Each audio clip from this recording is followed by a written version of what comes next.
एक आलमी नज़्म वजूद में आ जाए।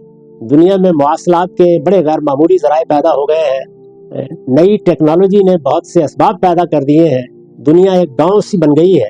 तो आखिर इसमें क्या हर्ज है कि एक बैनुल-अक़वामी आलमी नज़्म वजूद में आ जाए जो तमाम मामलात में फैसला कुन किरदार अदा करे। ये ख्वाब है, मैं भी देख सकता हूँ, आप भी देख सकते हैं। इसको शर्मिंदा ताबीर करने के लिए बात भी होते रहनी चाहिए, लेकिन अमरे वाकई क्या है? अमरे वाकई ये है कि हर जगह ताकत हुकूमत करती है।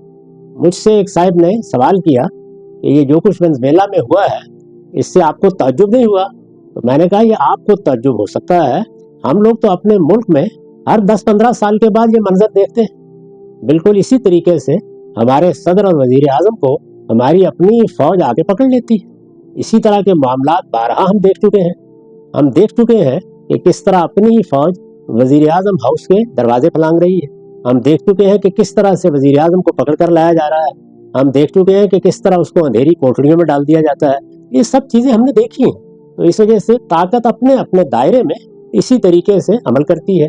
दुनिया में जो सियासी इक़्तिदार जिनको हम चाहते हैं कि वो दुनिया में कायम हो, उनमें एक बहुत बड़ी चीज़ क्या है? कानून की हुक्मरानी।